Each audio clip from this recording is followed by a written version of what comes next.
Deuteronomio de Barim, ¿no es cierto?, que es la parashá Ki-Tetzé, ¿sí?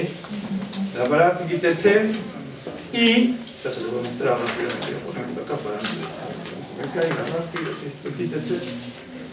Vamos a ver si podemos, para ver un poquito lo que vamos a... De hecho, para ver lo que vamos a ver tenemos que recordar una cosa que se los voy a poner simplemente como ayuda a memoria, ¿no es cierto? Ki-Tetzé, que es de Barim, de Deuteronomio 21:10 a 25:19.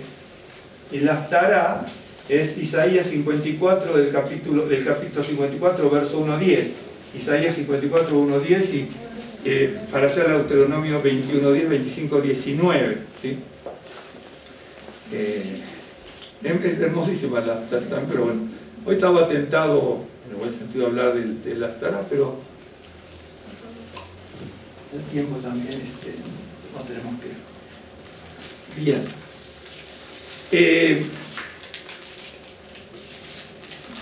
Dice, ¿no es cierto?, 21:9.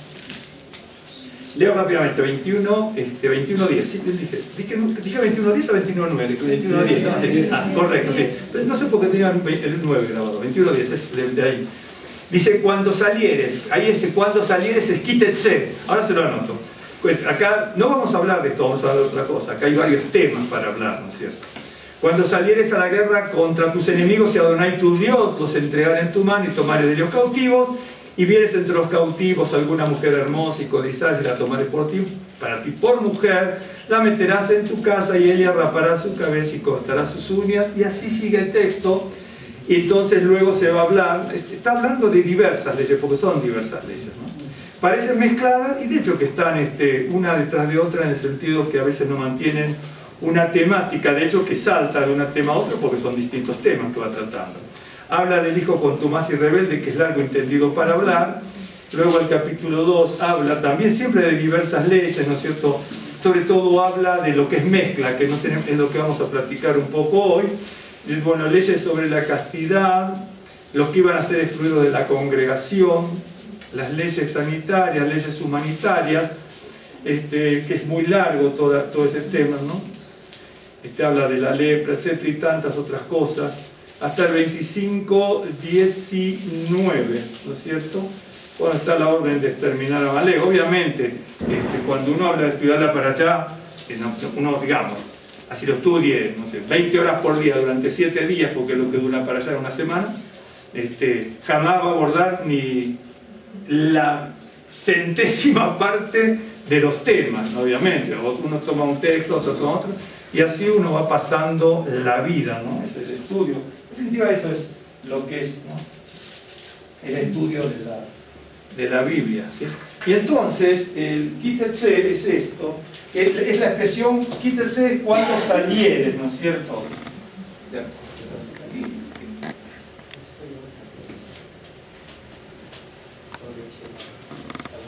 Ok, entonces tenemos así, aquí,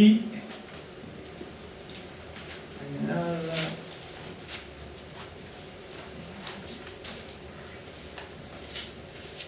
Entonces tenemos aquí Tetzé. Aquí lo conocen, ¿sí? Porque es una palabra como preposición, ¿sí? Que significa, por ejemplo, bueno, tiene un montonazo, ¿no? Si uno, yo les traje 4 o 5, ¿sí? Porque uno se olvida también, dice, cuando, que, porque, a causa de, pero, porque, que, cuando, a causa de, sin embargo, si no, tal, voy a ir si no lloviera. Bueno, ahí se pone el ki, por ejemplo, ¿no? Pero más tal cosa, es una palabra que se ajusta al hebreo en mil y un tipo de temas, ¿no? Si uno lo quisiera traducir en el hebreo se entiende perfecto. Ahora, cuando uno lo traduce, jamás el ki no puede traducirse de una sola manera, tiene 20 traducciones, ¿de acuerdo? Y Tetzé, esto sería cuando, en este caso cuando salieres, ¿no es cierto? Este es el verbo, es este verbo, el verbo yatzá, ¿de acuerdo? Se me mueve esto, es así. Yatzá. Z, y aquí nada, el verbo yatzá. Entonces, obviamente tetse es porque para la construcción hay que poner la tab, en este caso por el tipo de tiempo del verbo que es. Entonces, el verbo yatzá, cuando salieres, ¿qué tetse? Cuando salieres. Ok. Entonces, ese verbo yatzá, hay varias traducciones, pero siempre es no tan complicado. Significa salir, aparecer, fluir. También se utiliza para evacuar, o evacuemos porque se está inundando, ¿no? Escapar también, un ejemplo. Un ejemplo. Bien. Ahora, nosotros, ahora lo borramos porque lo vamos a necesitar, la pizarra. Uno dice, bueno, uno tiene que tomar una palabra, un texto, un versículo, una historia y achicarla, o una proporción pequeña y extenderla, ¿no? Entonces, yo lo que he tomado en este caso es... Se me perdió aquí. Aquí está, 22. Bien.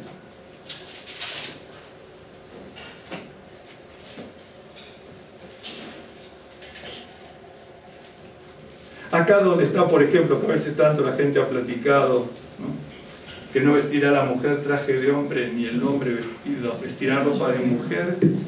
En realidad, si usted estudia verdaderamente el judaísmo, los grandes autores de la antigüedad, no lo tomaban como que, por ejemplo, si usted se sorprendería, aquí no se está hablando de usar ropa, ¿no es cierto?, que identifique, por ejemplo, vamos a poner un caso, los escoceses usan falditas, ¿no es cierto?, y no son ninguna nenita, ¿no? Claro, eran bravísimos cuando iban a la guerra, iban con faldita y claro, eran terribles peleando, sí, eran terribles.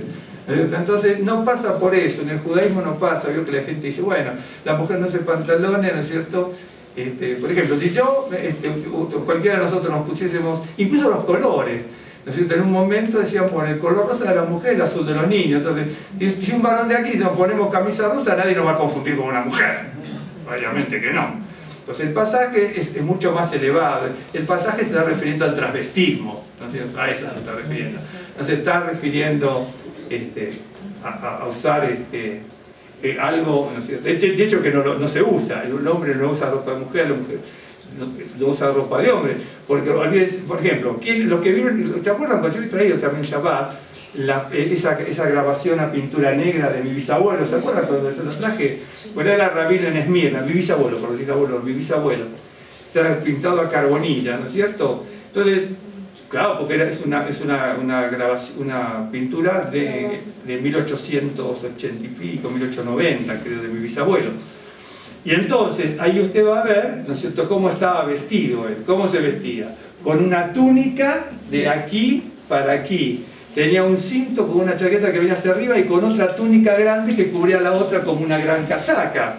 Entonces, en definitiva, cuando uno lo ve, que tenía lo que entendemos como una falda. ¿Me entiendes? Claro, por eso le digo, la gente a veces cuando habla del judaísmo, piensa que en el judaísmo son aquellas personas que se visten de pantalón negro y camisa blanca y saco negro y un sombrero así. No, eso no es el judaísmo, esa es una parte del judaísmo, en definitiva, porque en definitiva, ustedes vieron, por ejemplo, los ciertos grupos hasídicos que usan unos sombreros de piel, unos pantalones muy estrechos así, y después aquí como de satén blanco. Esos son todos originarios de Odessa, de Bielorrusia, ¿no es cierto? De Odessa, de Lubavitch, por ejemplo, la zona de Lubavitch, porque ustedes no conocen Jabal Lubavitch, ¿no es cierto? ¿Por qué? Jabal Lubavitch es una ciudad de Rusia, de Odessa. Lubavitch significa ciudad de amor, ¿no es cierto? Lubavitch, viene de ahí, como si fuera Lev, es ciudad de amor. Y bueno, y entonces esos grupos salieron de allí y quisieron perpetuar su vestimenta en otras latitudes, así sea en el desierto. Entonces, ¿me entiende? Entonces no es tan así, a veces existe una ignorancia supina en todo esto de de querer saber más que otro y no se sabe mucho, ¿no? Y entonces, sí, esa es la realidad, ¿no? Los grupos judíos somos muy diversos. Lo mismo ven las melodías en las sinagogas que nacen. Los casamientos son distintos, los servicios sinagogales son bastante distintos en algunos casos. Siempre la Biblia, ¿no? Eso, incluso hasta las interpretaciones. Entonces aquí, en el capítulo 22 dice, déjeme ver desde dónde. Acá. Dice, bueno, en el verso 5 habla eso del vestimenta, etc. Un ejemplo, voy a leer del 6, pero me voy a tener en el 9. Cuando encuentres por el camino algún nido de ave en cualquier árbol o sobre la tierra con pollos o huevos, y la madre echada sobre los pollos o sobre los huevos, no tomarás la madre con los hijos. Esas son leyes diversas. Dejarás ir a la madre y tomarás los pollos para ti, para que te vaya bien y prolongues tus días. Cuando edifiques casa nueva, harás pretil a tu terrado, para que no eches culpa de sangre sobre tu casa, si te ve que cayere alguno.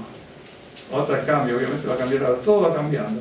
No sembrarás tu viña con semillas diversas, no sea que se pierda todo, tanto la semilla que sembraste como el fruto de la viña.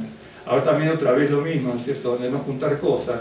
No ararás con buey y con asno juntamente, no vestirás ropa de lana y lino juntamente, y te harás flecos en los 4 puntas de tu manto con que te cubras. Entonces, sí que sé que parece que no tiene nada, ningún sentido, hay que como leyes mezcladas. Estaba muy tentado a hablar de los titís, los flecos, ya lo debo tener calzado, pues hace mucho que no, he agregado muchas cosas de mis notas, de todo lo que es todo esto de los flecos, los titís y todo, que da para mucho, ¿no? Tanto en la parte cabalística como en la parte mística, como también lo cultural, la simbología. Pero aquí veo que dice, bueno, no harás esto, no harás aquello, no juntarás esto con lo otro, voy con asno, no vestirás ropa de danilino, ok, que es el kilaim, ¿no es cierto? En el Mishnah yo lo traje aquí. Pero vamos a detener, no sembrarás tu viña con semillas diversas, no sea que se pierda todo, tanto la semilla que sembraste como el fruto de la viña. Bien, más o menos que todos tienen así, algunos tienen muy diferente. Si tienen diferente, me gusta que lo leyeran. Le voy a decir por qué después. Yo sí la tengo.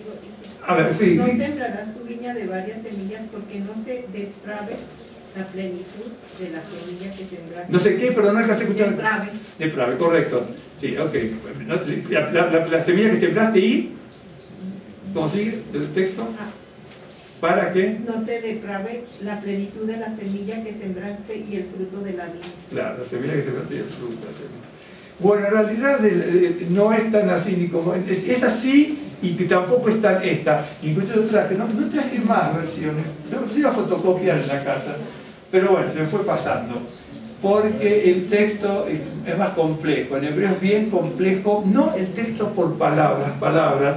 Sí, perdón. Tengo otra versión. Sí, a ver, por favor, sí, ya sé cuál tiene. Sí. No sé cuál es, pero sé la versión, pues yo también tengo esa Biblia. Sí. Dice, no sembrarás en tu viña ninguna otra semilla, porque de hacerlo, tanto los productos de esta siembra como las uvas de tu viña quedarían prohibidos.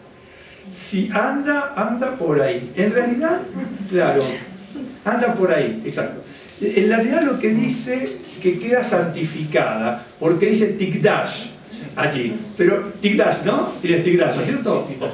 Y después dice tikdash malé, ¿no es cierto? Yo acá no lo tengo en hebreo, pero me lo acuerdo de memoria. Tikdash malé, ¿no es cierto? Correcto. Queda santificada. Lo que dice el texto es que cuidado con sembrar dos cosas, ¿no es cierto? Que no sean, bueno, sembrar semillas diversas, porque la semilla diversa va a quedar tikdash, dice. Se podría traducir como prohibida, pero se dice, hay que traducirlo como santificada. ¿Se acuerda la palabra jerem? Que lo hablamos tanto, la palabra jerem. La palabra jerem es anatema, como cuando, ¿cómo se llama el señor que tomó Acán. Cuando Acán tomó el manto babilónico y todos los lingotes y todo, le dice, ¿por qué tocaste el anatema? ¿No es cierto? Porque es anatema. Ahí la palabra es jerem. Entonces la palabra jerem puede ser cosa consagrada, cosa prohibida, cosa santificada, excomunión, anatema, tiene varios significados en la Biblia y en el hebreo moderno también, en la jurisprudencia, porque es una palabra de jurisprudencia. Entonces Dios dicta leyes y dicen, no hagas tal cosa porque nosotros tenemos la Biblia anatema, está correctísimo, ¿no es cierto? Anatema, si uno entiende lo que significa anatema, si no ya ni siquiera podemos hablar, entender algo. Entonces, ahí dicen, no hagas tal cosa porque va a quedar, dice, no toques eso, le dijeron a nadie, en el caso de acá, por ejemplo, no lo toques porque es anatema. Bien, ¿por qué se pone anatema? Porque yo lo puedo traducir correctísimamente si quiero, no lo toques porque es santificado. No lo toques porque está prohibido. Es correctísimo. Usted me dice, ¿pero cómo? Santificado y prohibido son dos cosas totalmente distintas. Correctísimo. Pero para eso hay que entender la Biblia y el hebreo. Y no solamente el hebreo, la Biblia. Hay que saber lo que dice la Biblia. Se le dijo al pueblo de Israel, no lo toques porque es anatema, es jerem.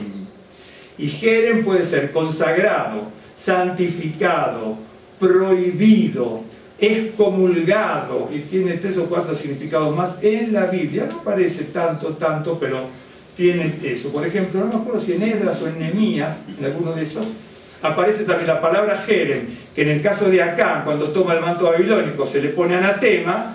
En Esdras o en Nehemías, no me acuerdo, cuando aparece la palabra jerem, y ahí es excomulgar. Entonces, si uno ve anatema aquí y excomulgar aquí en español, a nadie que no conozca la Biblia se le va a ocurrir que es la misma palabra jerem. Pero eso pasa. Pero no es de sorprendernos, en español pasa lo mismo. Hay palabras que tienen distintos significados y que en una situación tienen tal significado y en otra situación tiene tal otro significado. Y por ejemplo, voy a mostrar aquí del rabino Ebedi, bien interesante, porque dice, ¿cuánto es el 22? 22.9, ¿no? Sí. A veces se me olvida. Dice, no habrás de sembrar tu viña, es que acá lo tengo en el blog, porque acá no lo tenía. Dice, lotizar, que es el verbo sará, que es sembrar, ¿no es cierto? Lotizar, carmeja, keren es viñedo, carmeja, tu viñedo, ¿no es cierto? Dice tu viñedo, ok, bueno, kilai, ok. No habrá de sembrar tu viñedo con mezcla de semilla, no sea que quede prohibida la primicia de la semilla que hubieras sembrado, porque en todo sembradío había una primicia que había que ofrendar. Bueno, ¿entiende? Bueno, ahora, él agrega aquí, a ver, está bien, porque te va a decir que lo miento. Acá dice, prohibida, ¿no? Hay un 1. ¿Qué dice el rabino? ¿Literalmente qué? Es consagrado. Ok, el rabino pone, una forma de traducirlo es prohibido, pero la otra es consagrado. Sí. Claro, porque es la palabra tikdash. Tikdash es de kadosh, de santo. ¿Ok? Bien.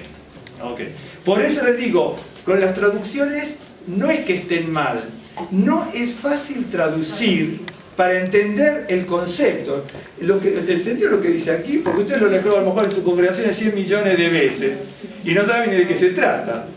¿No? Dice, no habrá de sembrar tu viñedo con mezcla de semillas, no sea que quede prohibida o consagrada o santificada la primicia de la semilla que hubieras sembrado y el fruto del viñedo. Porque tú puedes sembrar algo que es correcto, yo puedo sembrar en un viñedo garbanzas, ¿sí? Ok, pero no se puede hacer así. Pero eso que está allí, ¿no es cierto? A usted le sembré las garbanzas, está la primicia, ¿de acuerdo? Está la primicia. Entonces, todo esto, aunque le parezca mentira, esta palabra, que dice, perdón, aquí dice mezcla de semillas, correctísimo.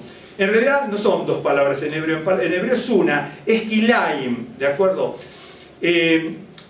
Ahora les muestro exactamente cómo se puede, de hecho, ¿qué es eso? Mezcla de semilla. Esto de que aquí, está aquí, en la Mishnah, está también obviamente en la Gemara. En la Mishnah hay un tratado que se llama Kilaim. Acuérdese esto. ¿Se acuerda? A ver, ¿cómo se dice? Jerusalén, ¿no es cierto? Yerushalayim, Laim, esa Mizraim, esa duplicidad. Por ejemplo, Yad, Yadaim, Oz, Oznaim, Regel, Raglaim. Esa A y M es duplicidad. Dos cosas significa.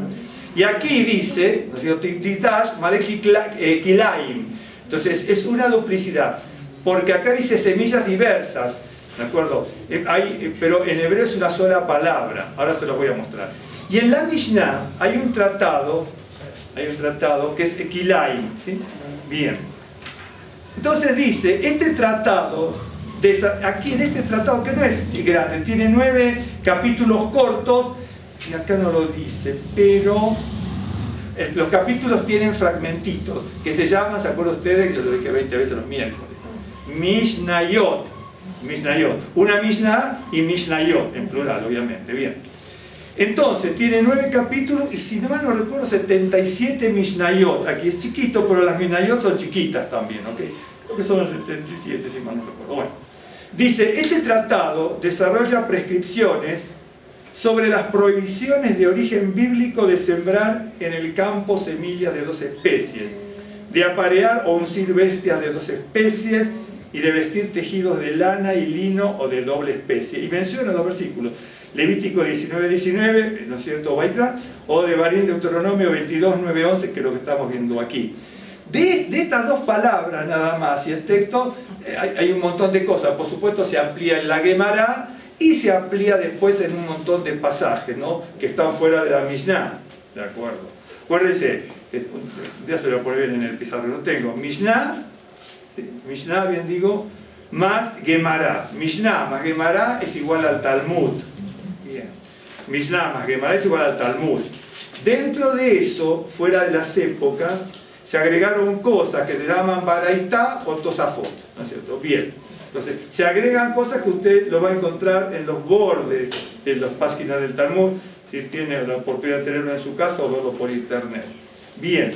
Y entonces dice, parece que se trata de antiquísimas costumbres de carácter mágico. Aún así, el precepto o prohibición se hizo tan absoluto que Rabí Simeón ben Eleazar, aquí mismo, en el capítulo 9 aquí, afirma que quien viste tejidos de especies diversas es un ser desviado y separa de él al Padre que está en los cielos. Es decir, ahora, lo está siguiendo. Entonces acá tengo la Mishnah y el Kilaim. Este Kilaim con sus 9 capítulos son chicos, necesita aparte de letra chiquita y todo, pero son tantas Mishnayot, si mal no recuerdo son esas. Y aquí le dice cómo tiene que hacer, cómo no tiene que hacer. No, esto no se puede estudiar. Esto, por ejemplo, una persona que estudia una yeshiva, el tratado de Kilaim, que son 8 o 10 páginas, le puede tardar más o menos, para estudiarlo, 7 o 8 meses. Solamente estas 7 o 8 páginas.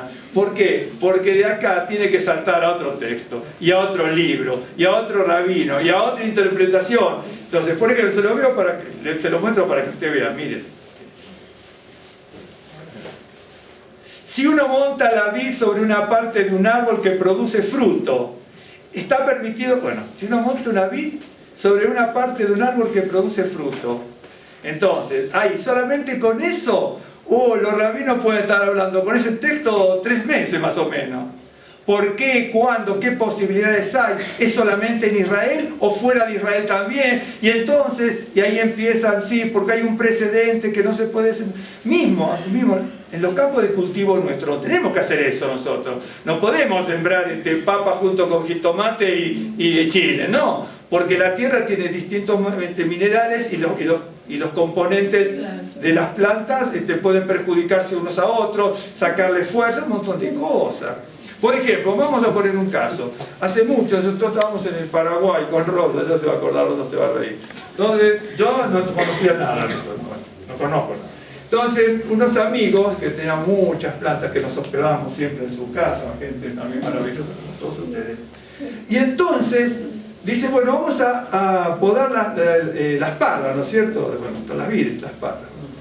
Bueno, vamos a podar, vamos a cortar. Entonces me dieron una herramienta para cortar. pero no me instruyeron. Claro, había que cortar unas ramitas secas que salen de determinada parte de un tronquito. Yo agarré, corté un tronco y salía savia como si fuese sangrando, ¿no? Claro, entonces ahí la cerraron con no sé qué cosa y le pusieron, cortaron tiras de tela y lo empezaron a cerrar. Entonces me dijeron, no, esas no son una finita, hay que cortar esa finita. Pero bueno, yo para mí era finita esa que corté, pero yo no sabía, ¿me entienden? Entonces cuando uno tiene, acá dice, no harás tal cosa, ¿no es cierto? Uno lo lee, correcto. Pero los rabinos dicen, bueno, es espiritual también, pero esto, que le parezca mentira. Pero aquí, acá dice, bueno, ¿cómo vamos a hacer? De hecho, que hay otro tratado, que es el derecho agrario, que es el tratado de Seraim, ¿no es cierto? Que es todo un tratado con el derecho agrario. Que el derecho agrario esté en el tratado de Seraim, que es el primero que tiene... Primero el orden de Seraim, que tiene el tratado de Berajot y todo el derecho agrario. No quiere decir que en otros lados no aparezca el derecho agrario también. Y aquí también le dice si se plantara esto con aquello con lo otro. Lo que le está diciendo aquí el pasaje, ¿no es cierto? Eso iba a pasar, pero muchos problemas no me voy a hacer. Bien. Y le voy a mostrar aquí cómo, aquí creo que, el pasaje lo que quiere decir es esto: no sembrarás tu viña con 2 semillas diversas, no sea que quede consagrado, y tanto la semilla que se mate como el fruto de la viña. Es decir, cuando usted siembra, hay una parte que es la primicia, pero si a uno se le ocurre sembrar junto algo, queda todo consagrado, la parte por el todo. Entonces no vas a poder tocar nunca nada porque le pertenece al Señor. Eso es lo que dice el pasaje. Es un pasaje muy difícil de traducir para que se entienda este pasaje. Yo tengo varias versiones hebreas, ¿no es cierto?, que lo explican. Por eso, ese fragmentito, no tendrás kilaim diversos, esa sola palabra aquí en Levítico dio tema, ¿no es cierto?, para el tratado de Kilaim. ¿De acuerdo? Dio tema. Por eso le digo yo, cuando alguien dice, bueno, voy a estudiar, quiero saber de judaísmo, o voy a estudiarla para allá, es cuestión de ver qué es lo que quiere hacer. Uno tiene que ir paso a paso todas las cosas, ¿no? En la vida y en el estudio también. Es decir, no lo hagas porque la primicia va a abarcar todo, ¿no es cierto? Todo. No solamente lo que sembraste, sino la producción completa. Y no lo vas a poder tocar ni secar una uva, ni un garbanzo si sembraste garbanzo con uva o garbanzo.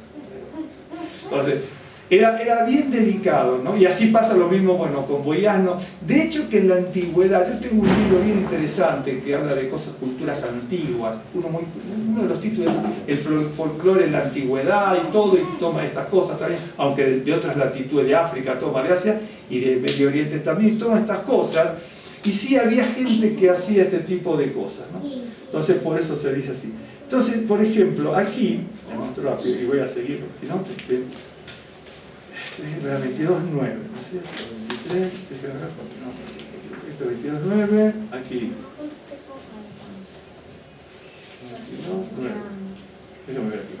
No sembrarás en tu viña 2 clases de semillas, no sea que la producción resultante se torne inapta para el consumo. ¿Se da cuenta lo que hizo este autor hebreo? Esto es una Biblia ortodoxa judía, ¿sí? Lo que hizo este autor, adaptó el texto para que, en vez de traducir palabra por palabra, tomó el concepto general.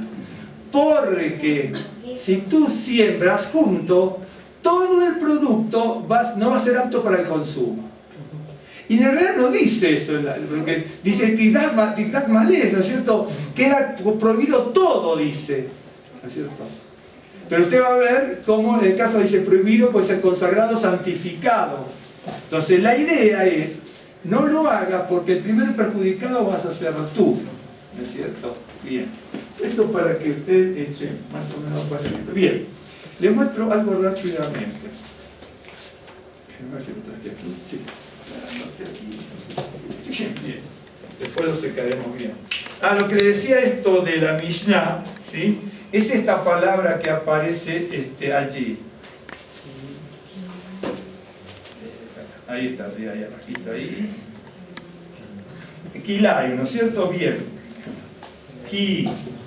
Kil, el acento va aquí, Siempre cuando, porque la duplicidad está acá, el aim, esto es doble, ¿no es cierto? Entonces la acentuación va aquí, Kilaim. Bueno, así es. Kilaim.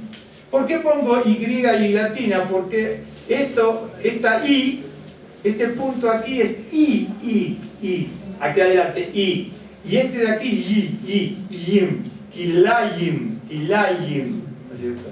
Yo sé que aquí a veces, ¿no es cierto? En algunos casos, aquí en México también, en mi país peor todavía, ¿no? Pero aquí en México también a veces dicen Kilayim, ¿no? O lo utilizan como la Y como Y, ¿no? Y es Y. Ayer en Argentina también usamos el yeísmo nosotros. Bueno, nosotros ya se nos fue el yeísmo casi seguro, pero en cuanto a yeísmo. Bien. La forma de hablar no por ahí. Entonces tengo que ir ahí. Lo que le voy a mostrar es esto. Para ver un poquito eso, nada más.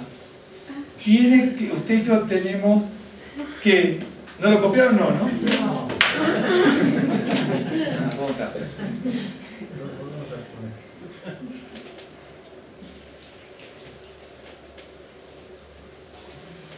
Están tomando café. Sí. Acá tengo Ki, A, Im. Kilaim. Y la palabra Kilaim, que yo tengo allí, no me acuerdo cómo traducir en la Biblia, porque no importa, no se puede ver una sola Biblia. Si tiene una Biblia, lee una sola Biblia y punto. Si tiene varias, no es tan mal, obviamente, ¿no? Significa mezcla, mistura, ¿sí? Significa híbrido y también significa injerto. Por ejemplo, vamos a poner un caso. Hay cosas que están prohibidas. Por ejemplo, en Argentina, acá no sé, acá vimos también, en Argentina tenemos un híbrido que de la naranja con la mandarina sacamos una que se llama bergamota. Acá no sé cómo se llama, porque nunca me acuerdo. Vio que tenemos naranja y mandarina. ¿Sí? Sí, parecido a eso, pero digamos, eso está mal porque bíblicamente Dios dijo que no se podían hacer ese tipo de cosas, ¿no? Y un ejemplo, pero ahí está. Entonces la palabra Kilaim, ¿no es cierto? Que aparece aquí, en el caso de Levítico, Levítico no, se me fue el número, y en el caso de Levarín, de Deuteronomio, significa eso. Entonces, bueno, Kilaim, entonces significa mezcla, mistura, híbrido, injerto, y también Kilaim es el nombre de un tratado de la Mishnah. Yo tengo aquí la Mishnah, y un tratado es el Kilaim, donde trata, bueno, algunos después los rabinos discuten, esto es solamente para la tierra de Israel, puedo sembrar dos cosas en el mismo campo en Israel, o también es para cuando nos vamos a otros países, ¿no? Entonces los rabinos discuten y entonces dicen las parcelas, ¿cómo las tendrás que alinear? Las tendrás que alinear de tal manera. Ahora, si hay un cambio, es una diferencia entre estas líneas del arado y hay un metraje X, ya uno puede sembrar porque no están en el mismo campo. Todo eso está tratado porque había que instruir a la gente. ¿De acuerdo? Uno lee el versículo 19, 29, y entonces dice, bueno, no es para tanto. No, hoy porque estamos aquí, pero si estuviésemos en Israel hace 3.000 años, y entonces alguien tiene que tomar la determinación, cómo vamos a sembrar, cómo vamos a arar, cómo vamos a producir, alguien lo tiene que hacer. Bien, ok, pero para este capítulo, para esto, aunque parezca mentira, usted se tiene que acordar de esto. Tiene que tener en su cabeza esto.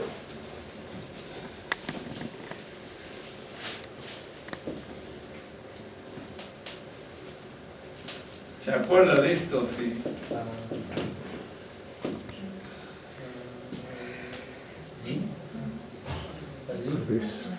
Fardés. Claro, la palabra pardés es una palabra que significa huerto, vergel, naranjal, entre otros, paraíso. Paraíso, vergel, naranjal, huerto. Bien. Entonces,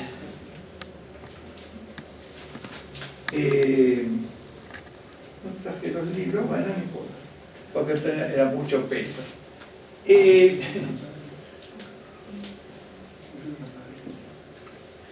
Esta P de aquí va a dar origen a la palabra Peshat. ¿Se acuerda usted? Peshat. Entonces, la palabra pardés es la palabra paraíso. Incluso, no sé si aquí... Bueno, no perder el tiempo porque si no, Peshat. Ok, la resh de remes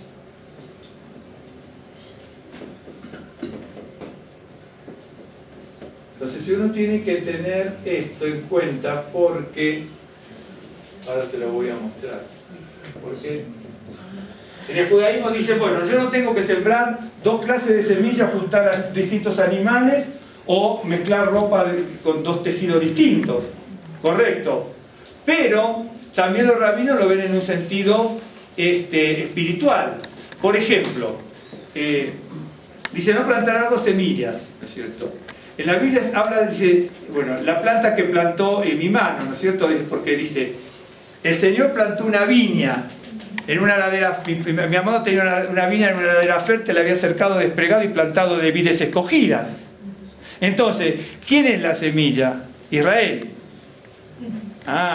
Entonces, si la Escritura dice, no plantarás dos semillas diversas en un mismo campo, ¿sí? Pero el mismo profeta está diciendo, ¿quién es la semilla? Es Israel. Y en el capítulo 8 de Lucas, creo que es 8 de Lucas, 11 si no mal no recuerdo, dice que la palabra, la semilla es la palabra. Entonces, yo ya tengo que la semilla es la palabra. Y en el nuevo pacto, en el Tanaj, yo tengo que Israel es la semilla también.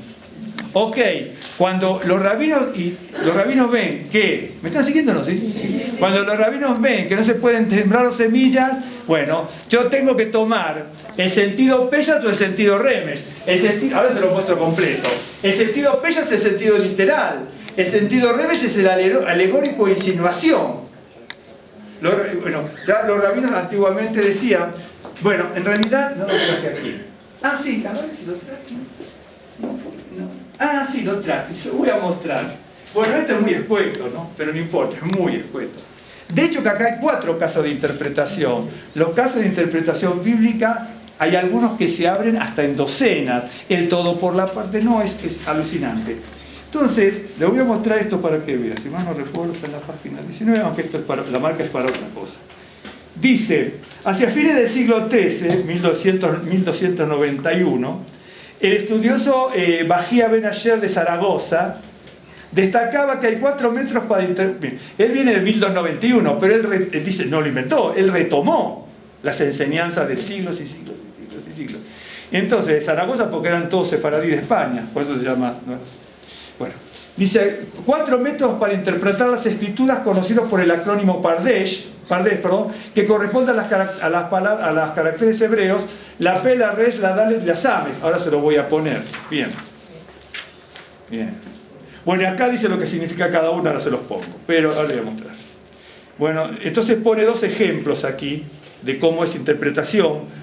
Cuando Abraham se le parecieron los 3 personajes junto en Manré, ¿no es cierto? Bien. Y luego toma la regla de oro. ¿Vieron cuando dice la regla de oro en el Nuevo Pacto? Este es un libro hebreo. Y también en el judaísmo la regla de oro. Porque si uno dice regla de oro, dice, bueno, pues es del cristianismo. No. Para el judaísmo esto es un libro hebreo. Para el judaísmo también se llama regla de oro, ¿no es cierto? Y entonces, por eso sí digo, hay que estudiar y hablar antes de decir alguna cosa que no corresponde. Y entonces aquí empiezan a hablar, dice, y amarás a tu prójimo como a ti mismo. Entonces, aquí empiezan a decir, ¿quién es prójimo? Y ahí empiezan a decir, bueno, literalmente significa esto, pero alegóricamente podría ser lo otro. ¿Me está siguiendo? Alegóricamente.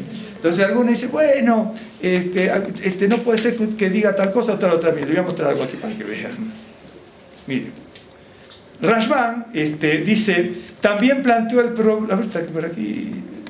A ver si está aquí.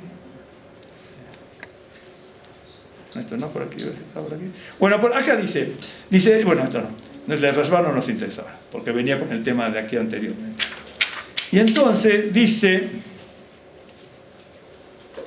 el alcance de la interpretación de la Torá desde la época talmúdica hasta hoy en día es vasto e imponente. Y no obstante la diversidad de interpretaciones, todas ellas pertenecen a la auténtica tradición judía. Bien, déjame porque no tengo que... es evidente entonces que existen numerosas interpretaciones legítimas que buscan entender y valorar la Torá. El Midrash lo dice de manera muy apropiada.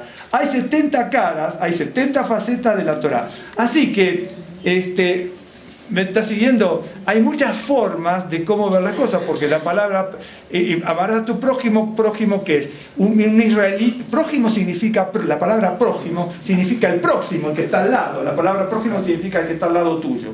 Entonces, ¿el que está al lado mío qué es? ¿El que está al lado así o el que está en otra parte del mundo, pero que está al lado mío? ¿Me entiendes?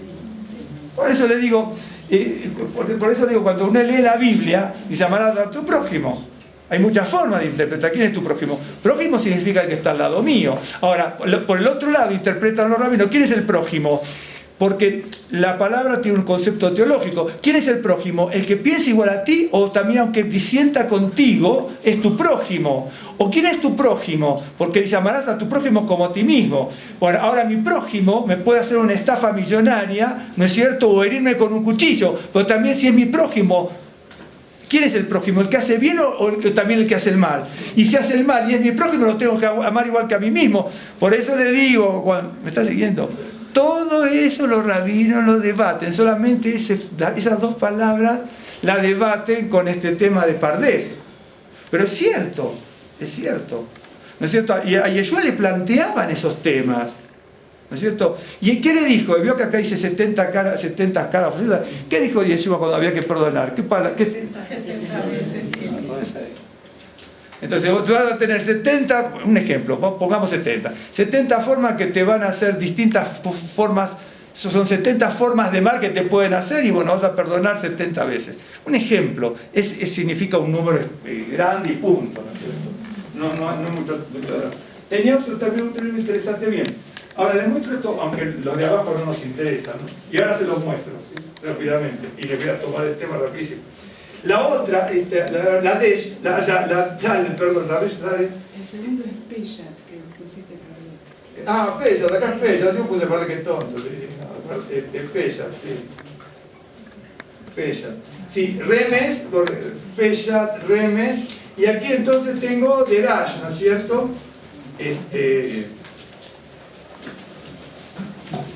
Derash.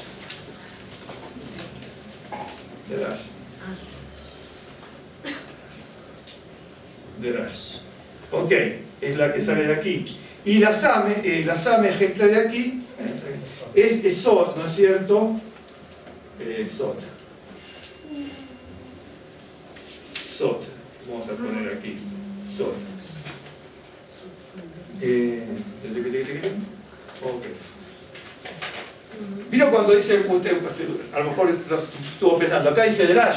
¿Vieron? Bueno, porque acá está como verbo, pero también está la palabra derashá. ¿Vieron que usted va a estudiar la derashá? Bueno, porque en algunos libros ponen derashá, no se haga ningún problema, porque este derash es lo mismo que derashá, nada más que derashá es sustantivo femenino y este es sustantivo masculino.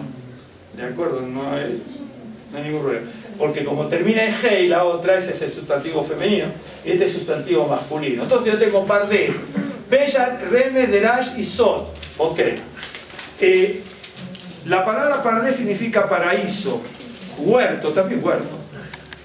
Vergel, dije otra que era naranja, no. Tiene algún otro, pero básicamente eso, Pardés, ¿no es cierto? Debe traer otro significado. La palabra Peshat en hebreo significa simplificación o sentido simple. simplificación o sentido simple. Remes significa insinuación, indicación, alusión y también alegoría. Por ejemplo, la palabra derash, es decir, cuando uno ve un texto, yo ahora después se lo voy a mostrar, cuando uno ve un texto, uno lo interpreta literalmente o lo voy, aparte de literalmente, interpretar como una alegoría de alguna otra cosa. Bien, derash significa versión, interpretación, comentario. Se hace un comentario cuando se traduce, cuando se explica. Significa retórica y también homilía. En definitiva es lo mismo que un comentario, una homilía, una interpretación. Sot, esta también es medio complicada también. De hecho que aquí nosotros vemos estas dos nada más, pero por una simple razón, para comentar algo, dice no sembrarás semilla, ¿no? Dos semillas distintas en un mismo campo. Sot significa conversación, consejo, deliberación, secreto, exacto, secreto y misterio. Conversación, consejo, deliberación, secreto y misterio. Eso es básicamente lo que se... Puede tener otra traducción, pero no nos interesa a nosotros ahora en lo más mínimo. Ok. Bien. Entonces, aquí me dice, bien.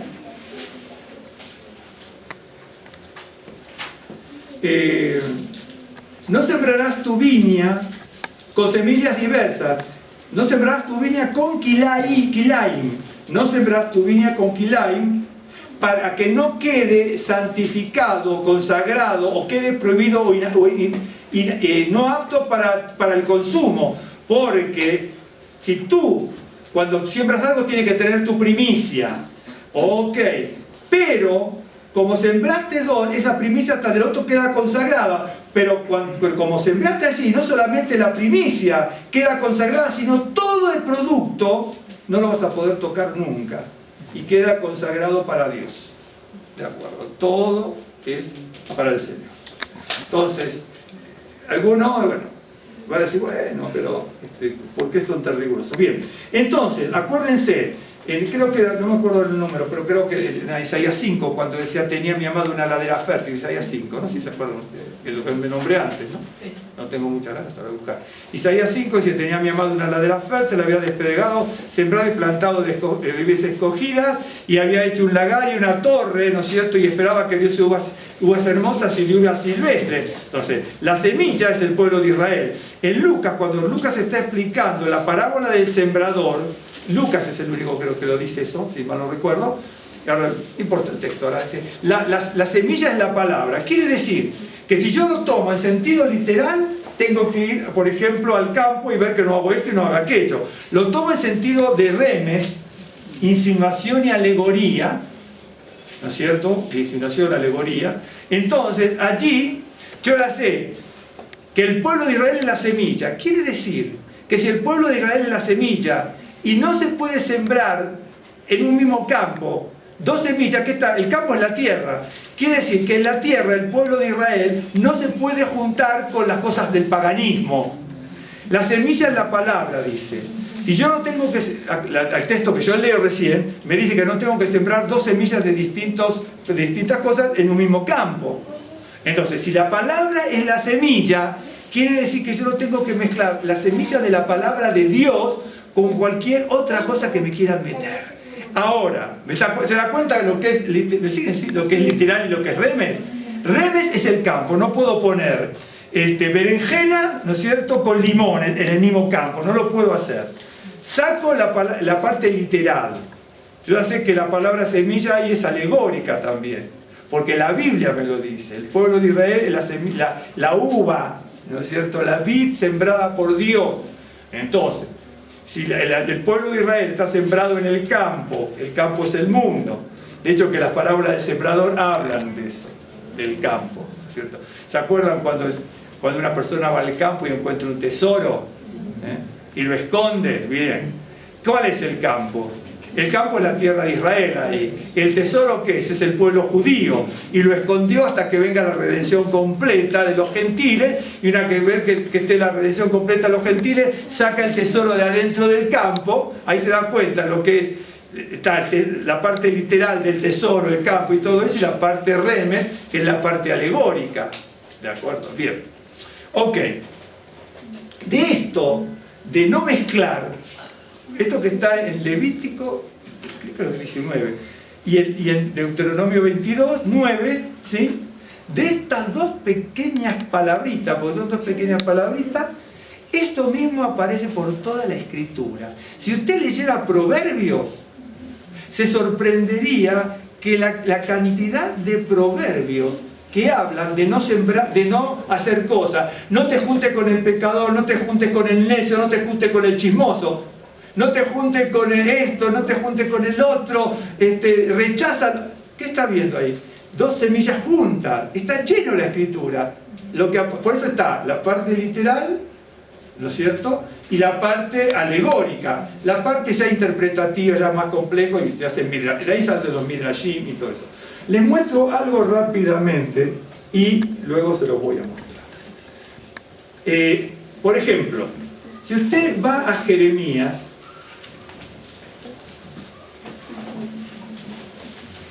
...23.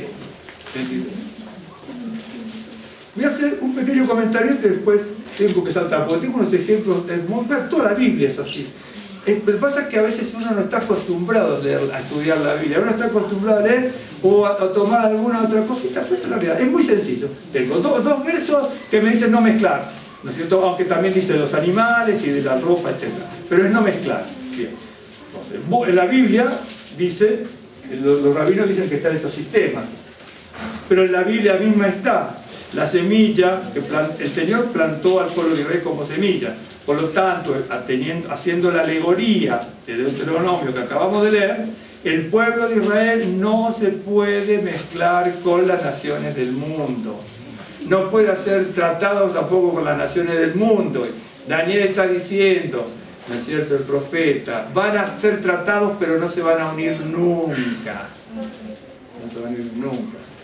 Y además, en el capítulo 2 de Daniel dice que en el futuro el pueblo de Israel va a ser, o una parte del pueblo de Israel, el pueblo de Israel como nación, va a ser seducido tanto por el mundo que va a ser una asociación ilícita y tremenda directamente con las fuerzas demoníacas. Capítulo 2 de Daniel, por ejemplo. Perdón, de Isaías, capítulo 2 de Isaías, no de acá. Porque tengo del capítulo 2 de Isaías. Jeremías dice capítulo 23. Aquí está. Bien, rápidamente, miren. 23, voy a leer 28, 29. Se me perdió acá. 23, 28, acá está. Bien, miren, para que usted vea. El profeta que tuviera un sueño, cuenta el sueño. Y aquel a quien fuere mi palabra, cuente mi palabra verdadera. ¿Qué tiene que ver la paja con el trigo? Usted va a ver en muchas congregaciones también, algunos que tienen un conocimiento bíblico genuino, real, que predican la palabra de Dios, tanto sea católico, cristiano, judío mesiánico. Pero algunos distraen a la gente con tonterías. Algunos distraen a la gente con tonterías. Y esa es la realidad. Bueno, que el sueño aquel que veo tal cosa, hermano. A mí no me hable, el profeta dice, a mí no me vengan a hablar de Dios, dice, a mí no me vengan a hablar de que predican su... El predicar sueños es predicar lo que yo sé, lo que yo creo, o que soñé. ¿A mí qué importa lo que usted soñó? Lo que usted soñó no es palabra de Dios. Entonces, por eso digo, acá usted lo va a ver bien, dice, ¿qué tiene que ver la paja con el trigo? No es mi palabra como fuego, dice Adonai, como martillo que quebranta la piedra. Por tanto, aquí que yo estoy contra los profetas, dice Adonai, que hurtan mis palabras, cada uno de su más cercano.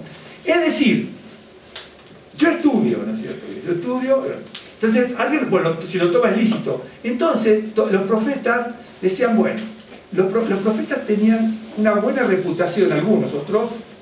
Bueno, que tenían buena reputación, eran corridos porque a la gente no les interesaba que alguien les predicara. ¿no es cierto? Por eso los profetas, muchos morían los profetas. Algunos que son los que conocemos en la Biblia, pero hubo muchos más profetas, muchísimos más, y que morían, ¿no es cierto? Que no son conocidos, y que morían. Entonces, dice, alguien escucha de un profeta y le van robando la palabra de Dios al profeta, y la dan vuelta, ¿no es cierto? Bueno, entonces Dios es algo terrible. Entonces, hay que ver cómo se mezclan las cosas. No sembrarás, eso lo va a encontrar por toda la Biblia, no sembrarás tu campo con doble semilla. ¿Dónde está la doble semilla? La palabra de Dios y lo que tú crees. Tanto en el catolicismo, en el cristianismo, en el judaísmo, uno no puede predicar lo que cree, porque se le ocurre. Si usted lee un pasaje, ¿no es cierto? No es que la Biblia en ciertos idiomas esté mal o bien traducida, no. Uno tiene que estudiar y sacar la cuestión del tema para que la gente, para que ustedes y yo aprendamos. Yo quiero aprender, yo no quiero morirme ignorante de la Escritura. Yo trato de aprender, trato de estudiar. Y entonces, aquí tiene las dos mezclas, la palabra de Dios y los sueños. Dice, ¿quiénes son los que predican sueños? Prediquen mi palabra.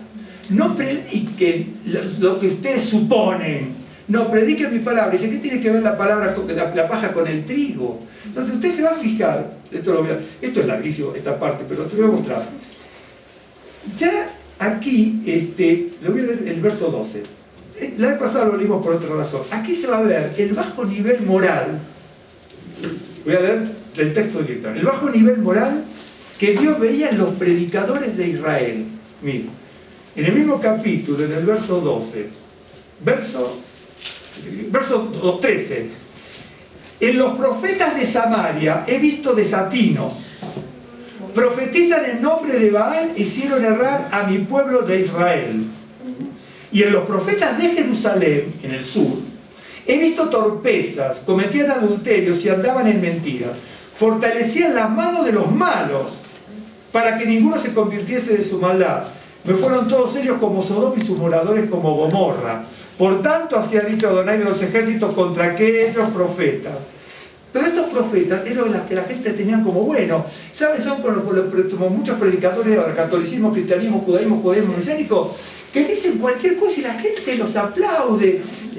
No hablan nada y la gente salta como cabrito. Pero por favor, podemos danzar, pero por favor, estudie la palabra de Dios. ¿De acuerdo? Dice, he aquí que yo les traigo... Es decir, estos son de un bajo nivel moral, como le decía. Y todos estos, como decía aquí, que están, todos estos la gente los reconocía. Los profetas de Samaria, la gente iba. Los reyes acá no hablaban con los profetas de Samaria. Y en el sur también. Por eso Jeremías, Isaías y Ezequiel, bueno, Ezequiel estaba en Babilonia, pero Jeremías, Ezequiel, bueno, Ezequiel por visiones, ¿no es cierto? Pero, por ejemplo, Miqueas, Nahum, todos esos, Zacarías, todos esos, estos profetas estaban en contra. Si usted ve los pasajes de Jeremías en contra de los falsos profetas, algunos ni los descubre porque hay que leerlo muy bien para que se dé cuenta dónde está el tema. Dice, bueno, esos profetas que están brillando y deslumbrando a todo el mundo, le dice, he aquí que yo les hago comer ajenjo y les haré beber agua de hiel, porque de los profetas de Jerusalén salió la hipocresía sobre toda la tierra. ¡Qué bárbaro! Ahora, dice que esos profetas que tenían una baja moral, estoy leyendo la Biblia igual como está leyendo usted. Entonces, estos profetas que tenían esa baja moral, ¿no es cierto? Dice, son unos torpes, por Dios que decía que eran torpes, porque cuando el juicio es inminente, dicen, paz, todo está bien, y usted va a prosperar y va a hacer esto, aquello, lo otro, va a ser reconocido en las naciones. ¿Pero cómo es eso? Por eso, cuando uno estudia la Biblia, uno tiene que desayunarse, tiene que desasnarse. Yo entiendo que a veces uno quiere aprender el judaísmo o la Biblia en 3 años, cosa que no le va a alcanzar la vida. Vuelvo a decirle, no le alcanza la vida. No le alcanza la vida. Si uno dice, bueno, acá han venido gente con la Kabbalah, esto, aquello, lo otro. La Kabbalah de judaísmo tiene 400.000 libros escritos y me quedo corto. Mire, yo le voy a traer mis enciclopedias, los que vienen hermanos a la casa les voy a mostrar, los han visto, unas enciclopedias muy grandes que yo tengo. En una de esas libros aparecen, ¿no es cierto?, donde están los que son los Ugó, los Tanaim, los Amoraim, los Gaonim, son todos los que escribieron todo, ¿no es cierto? Son distintas escuelas a lo largo de 400, 500 años, más o menos. Y yo tengo unas enciclopedias donde hay miles de esos nombres. Toda esa gente escribieron cosas en 400, 500 años, y después en estos últimos 1600 años, 1500, hubo los judíos de Rusia, los judíos de Francia, los judíos de Italia, los judíos de España, los judíos de Grecia, los judíos de Turquía, fueron terriblemente prolíficos en escribir libros y libros de interpretación de la Biblia. ¿Qué dice aquí? ¿Qué dice allá? ¿De dónde piensa que yo saco cuando estudio? Gracias a Dios tengo algunas cosas, no tengo ni 1 por 1.000.000 de lo que se escribió, pero gracias a Dios tengo algunas cosas.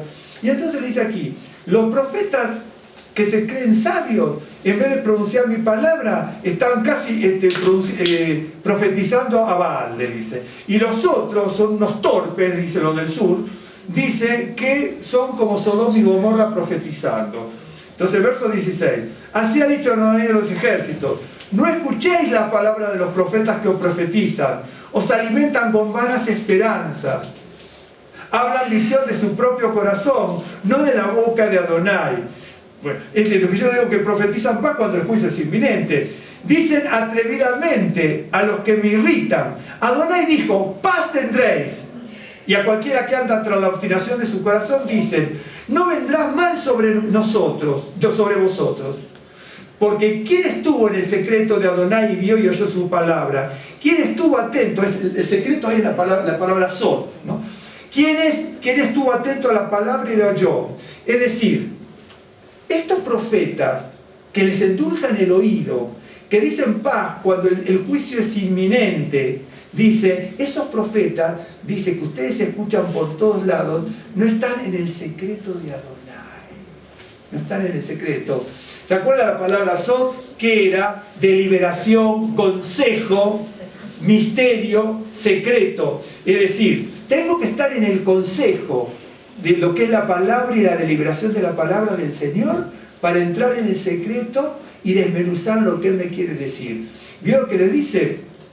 Qué tremendo, ¿no? Dice, cuando viene el juicio le dice, hey, paz. Por eso a Isaías lo mataron. Y entonces le dice, ¿y tú cómo le dicen a Isaías al profeta, a los profetas? Y los líderes de Israel le dicen, ¿tú quién te crees que eres? ¿A quién te crees que les enseñas? ¿A los destetados? Es decir, los líderes de Israel le dicen a Isaías, en los primeros capítulos, le dicen, ¿tú te crees, Isaías, que nosotros nos dejamos el pecho ayer? Y entonces Isaías le dice, miren. ¿Por qué? Porque Isaías los trató de delincuentes y de borrachos. Y dice así, delincuentes y borrachos. Dice así, ustedes que me están tratando así, dice, va a venir un pueblo de lengua extraña, dice, y Israel va a ser desterrado por la desobediencia del pueblo. Lo vieron hoy, por ejemplo, a veces en el catolicismo pasa, en el judaísmo también, en el judaísmo mesiánico también, y en el cristianismo otro tanto, que las personas que enseñan o que predican, algunos quieren como buscar el aplauso, otras gente de las congregaciones les soban el lomo, ¿no? Les adoran la píldora, claro, y eso es lo que dice aquí. Eso es lo que dice aquí. Isaías, a esta gente, a estos profetas, no les sobaban el lomo ni adoraban la píldora. A estos profetas, ¿sabe cuántos insultos hay en la Biblia? Un montón de insultos. Nada más que como están traducidos de una manera, usted no capta el insulto, pero los insultan. Hay frases irónicas, ¿no? Frases irónicas por todos lados, ¿no es cierto? Porque es así. Y entonces miren lo que dice. Porque ¿quién estuvo en el secreto de Adonai y vio y oyó su palabra? ¿Quién estuvo atento a la palabra y lo oyó? He aquí que la tempestad de Adonai saldrá con furor y la tempestad que está preparada caerá sobre la cabeza de los malos. No se apartará el furor de Adonai hasta que lo haya hecho y hasta que haya cumplido los pensamientos de su corazón. en los postreros días lo entenderéis cumplidamente. Ah, dice, hasta ahora, ¿por qué dice así? En los postreros días, porque a Isaías y a otros profetas le decían, Dios, ¿se acuerda usted? ¿Qué decía cuando el profeta predicaba? Dios no hace bien, ni Dios no hace mal. Dios no hace bien, ni hace mal. Eso no les entraba, y a veces no nos entra a nosotros. La palabra de Dios no nos entra en la cabeza. Y así, bueno, yo tengo, mil y un casos de estos, ¿no es cierto, Tomás? Ahora,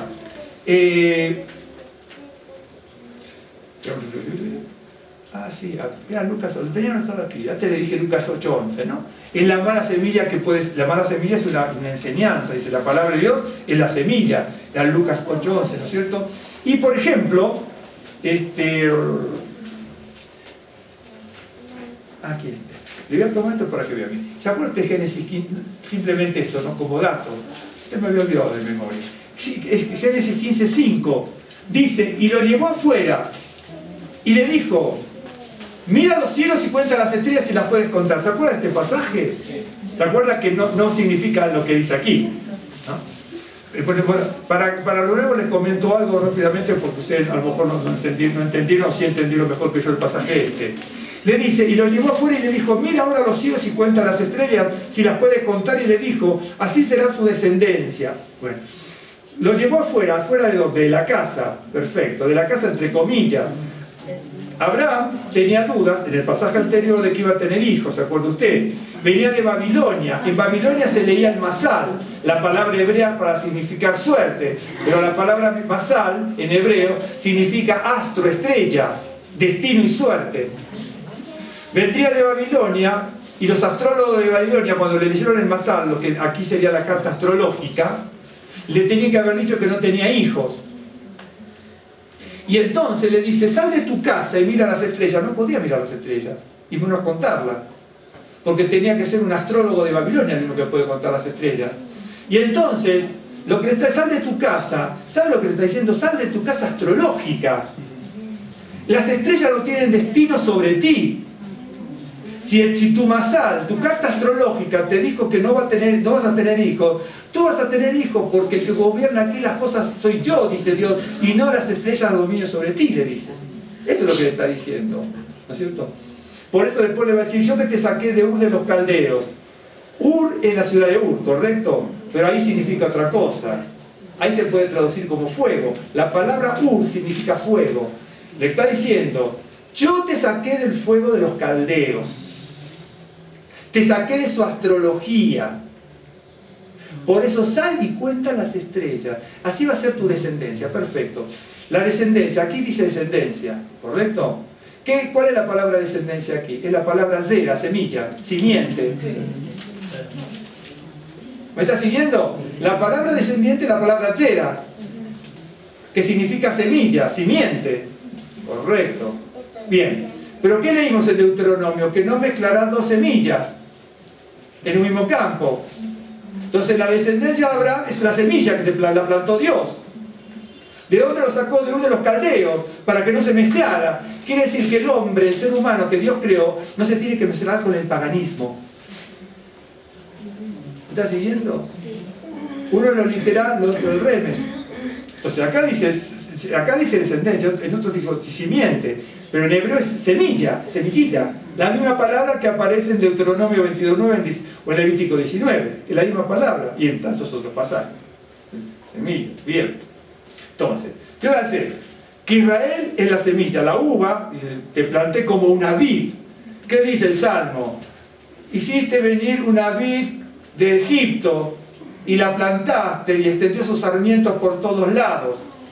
La semilla. Pero el pueblo se comportó mal y tuvo asociación con el paganismo. Por eso dice, ¿por qué aportillaste su cerca y por qué nos vendimia cualquiera que pasa por el camino? Es decir, ¿por qué nos vence cualquiera? ¿Por qué somos vencidos de todas las cosas? ¿Por qué? Si la vid se extendió, que era la semilla presentada por el Señor, el pueblo de Israel, que tenía que estar como una simiente sin contagio del paganismo, se contagió del paganismo. Y entonces el Señor, que la había cercado, le aportilló la cerca, le hizo un hueco. Eso está aquí en esto. Aquí se habla cómo poner las cercas para que se cuiden las vendimias en el tratado de Quilaimo, ¿de acuerdo?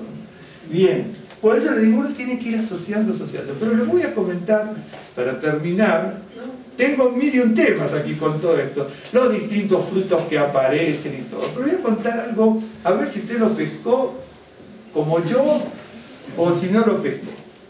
Ustedes se acuerdan la historia del rey Acab, ¿no es cierto? Y Jezabel, bien. Esto que está en Primera de Reyes 21. Bueno, está en muchos pasajes, pero la historia de Nabot, el que tenía la viña, ¿se acuerda? Está en Primera de Reyes 21. Bien. Ahora después les voy a mostrar algo. Creo que tengo el tiempo suficiente, pero si no, ya ven.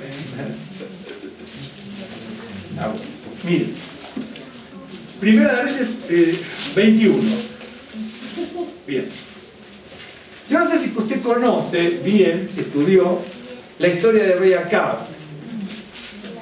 Todos los pasajes donde aparece el rey Acab, Jezabel también, los hijos de Acab, que tenía 70, pero hay 2 que son trascendentales, ¿no es cierto? Y después, lo que pasó con las guerras, ¿no es cierto? Cómo también en un momento se humilló Acab, y le dice al profeta Elías, dice, ¿viste cómo se humilló el rey Acab? Dice, por lo tanto ahora lo voy a perdonar, ¿no es cierto? Por lo tanto ahora lo voy a perdonar. Bueno, una vez, es un pasaje extraordinario, ¿no? Tiene que conocer la historia. El que no conoce la historia bíblica, por supuesto lleva tiempo. Por eso están los estudios bíblicos, las congregaciones, y alguna persona, bueno, como yo ahora en este caso que puedo estar yo aquí, compartir un poco lo que ha aprendido, ni más ni menos, ¿no? Y entonces, en el capítulo, por ejemplo, está todo el pasaje 17, 18, 19, el profeta Elías, el rey Acab, la guerra que se desarrolla, ¿no es cierto? El Acab que no quería escuchar al profeta, etc. Cuando lo escuchó mataron a 100.000 hombres, después se arrepiente por todo lo que había hecho, bueno, sigue. Pero en el capítulo 20, 41, había un profeta que dice, pero él se quitó de pronto la venda de sobre sus ojos, el profeta, y el rey de Israel conoció que era de los profetas, ¿no? ¿Por qué? Porque le hace un juego de palabras muy interesante. Ben-Hadad había atacado. Dios le dice cómo tenía que vencerlo. Cuando se puso las pilas, acá destruyeron 100.000 hombres. Eso está en el capítulo 20, 29. Destruyeron 100.000 hombres de a pie. Pero luego Ben-Hadad, el rey, se pone silicio y se va con Acab. Y le dice en el verso 32, tu siervo Ben-Hadad dice, te ruego que viva mi alma. Y él respondió, sí, él vive aún, porque pensó que estaba muerto Ben-Hadad. Eres mi hermano, le dice. No, Acab, tú no te puedes juntar porque eres de otra simiente. Entonces viene después de la historia lo más rápido posible porque es larguísimo, esto es para días, para estudiar en serio, créanme lo que le digo. Y entonces le hace subir en su carro, etc. Cuando se va a Ben-Hadad, aparece un profeta que se disfraza y le cuenta una historia, ¿no? Una historia con respecto a este tema. ¿Cómo le dijiste a que había que aniquilarlo, que era tu hermano? No es tu hermano de Israel no tiene el mismo Dios. ¿Se acuerda que es el mismo caso parecido de David con Betsabé y Urías y el profeta Natán? Cuando le habla de la ovejita y David le dice, tú eres tú eres Y entonces la historia sigue, se disfraza, Y en el verso 41 dice, pero él se quitó de pronto la venda de los ojos y el rey de Israel conoció que era de los profetas. Bien, cuando lo conoció se quiso morir. Y él le dijo, así ha dicho Adonai, por cuanto soltaste de la mano el hombre de mi Jerem, de mi anatema, de lo que estaba prohibido tocar porque era una guerra, le dice, tu vida será por la suya y tu pueblo por el suyo. Y el rey de Israel se fue a su casa triste y enojado y llegó a Samaria. Dios lo que le dice, qué tremendo. Dios te manda, te invadieron, Dios te dijo, tú vas a vencer a tu enemigo. Pero no solamente que venciste al enemigo porque quedaron otra gente, sino que además te asociaste con el líder de tu enemigo. ¿De acuerdo? Entonces, por cuanto te asociaste, se acuerda, no sembrarás en tu campo 2 semillas. La semilla de Abraham, la simiente, es el zera, la semilla, que fue plantada como uva, está en el Salmo 84, que si mal no recuerdo, y en Isaías, es la semilla. Bien, entonces se va. Hay otro pasaje que es interesante, bueno, por el tiempo, ya lo que dice, bueno, sigo, miren. Pasadas estas cosas, aconteció que Nabot, no lo voy a poder anotar ahora de todo esto, pero no importa. Nabot de Jezreel tenía allí una viña junto al palacio de Acab, el rey de Samaria. Bien. La palabra Nabot viene de la palabra nub, ¿no es cierto? Nabot significa fruto. Bien. De Jezreel. Bien. En Israel está la palabra zera, semilla, en el medio, ¿no? Israel. Bien. Israel se escribe la yud, la zain, la resh, la ain, la alef y la lamed. La lamed, bien digo. Israel significa, Él es Dios, todopoderoso, omnipotente, divinidad, deidad, que es Dios. De ahí se llamó Elohim, bien, Él. Israel, pero la primera palabra es la palabra semilla. Quiere decir que la palabra Israel significa Dios ha plantado. Ahora, si yo tomo la yud como el tiempo futuro, significa Dios plantará. Bien, yo ya sé que Acab, ¿no es cierto? Acab significa Ahab. Aj es hermano y Ab padre, hermano del padre significa, no nos interesa mucho ahora eso. Ahab, el rey Acab, significa hermano del padre. Bien. Nabot significa fruto, viene del verbo nub, que significa fructificar, florecer, acrecentar, etc. Y ahí viene la palabra fruto, que es Nabot. Bien. Israel significa, se puede traducir, lo que Dios ha plantado o lo que Dios plantará. Quiere decir que este hombre, ¿no es cierto?, que a todos hacía hermano, vio que es hermano del padre, hacía hermano al enemigo,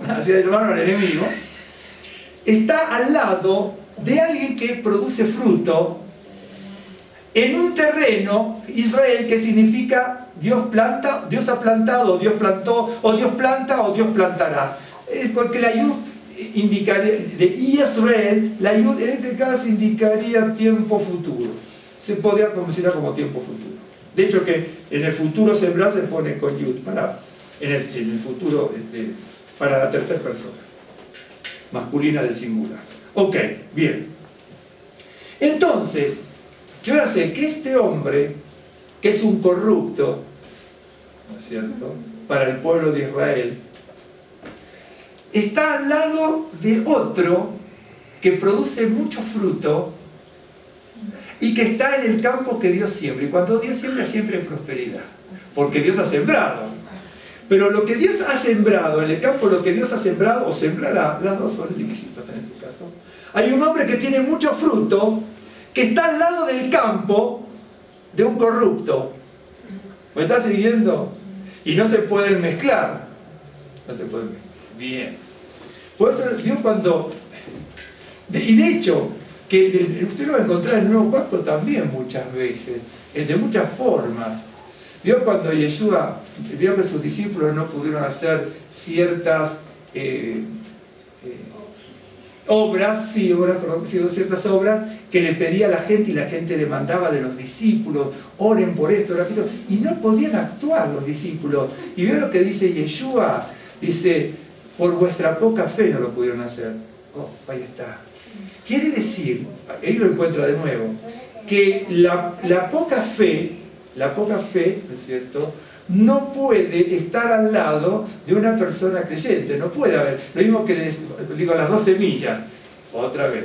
Yo soy una semilla, somos semillas que estamos plantadas. Tenemos que tener la fe del Creador, pero si dudamos, entonces tenemos la semilla de Dios y la semilla de la duda. No se pueden sembrar dos semillas en el mismo campo. Dice, no puede haber agua dulce y agua salada de una boca que de una persona. De hecho que existe, claro que existe. Lo que pasa es que la boca dulce es una corrupción. ¿De acuerdo? Bien. Y aparece mucho esto siempre, Proverbios está lleno de ¿no? el justo y el injusto, el honesto y el deshonesto, ¿qué tiene que ver? ¿Qué tiene que ver el Mesías? Dice con Belial. ¿Qué tiene que ver la paja con el trigo? Siempre está, por eso cuando usted ve, no se siembra 2 semillas distintas en un mismo campo, usted piensa que está ahí, no. Está por toda la Escritura. No se pueden hacer ciertas cosas. Entonces, el enemigo, siempre va a atacar el enemigo. ¿Se acuerda cuando Abraham partió los animales y puso las aves? ¿No? Y entonces, en el momento que estaba esperando la revelación de Dios, se empieza a dormir. Y cuando la fe se duerme, ¿qué aparecieron? Los cuervos. Aparecieron los cuervos arriba del sacrificio vivo de Abraham, ¿no? Y entonces ahí cuando Dios ve que Abraham se queda dormido, aparecen los cuervos, y entonces aparece como una antorcha de fuego, y el único que hace el pacto es Abraham, Dios, porque Abraham estaba dormido. Y es verdad. A veces es mejor que para la obra de Dios nos empecemos a dormir un poco para que Dios haga la obra, porque a veces cuando podemos estar despiertos estropeamos la obra del Señor. Es preferible que Él haga el pacto y nos despierte a nosotros, porque Abraham se despertó después. ¿Me está siguiendo? A veces no nos damos cuenta. Entonces está el hombre que produce fruto, la semilla verdadera Nabot, en el campo que Dios, Israel, el que Dios ha sembrado. No, sigo rapidísimo. Y acá habló a Nabot diciendo, dame tu viña. Ah, ahí está el enemigo. ¿Qué le dijo Satanás a Yeshua? Yo te daré todos los reinos del mundo si postrado me adorares. Y él le dice, ¿cómo le dice? ¿No es cierto? Que no había que tentar al Señor. ¿Vio? Es decir, acá es un prototipo de Satanás. Y Nabot es un prototipo de Yeshua, el que da fruto. Es tremendamente la escritura, es maravilloso. Y entonces dice, pero dame tu viña para un huerto de legumbre. Acá en Quilán, ¿qué dice Deuteronomio? No mezcles. ¿Se da cuenta cómo está cuando uno dice la Biblia se explica a sí misma? Y sí, la Biblia se puede explicar a sí misma si la estudiamos con conciencia. Y entonces, dice, dame tu viña para que ponga un huerto de legumbre. Ah, acá. A esa acá le gustaba la mezcla.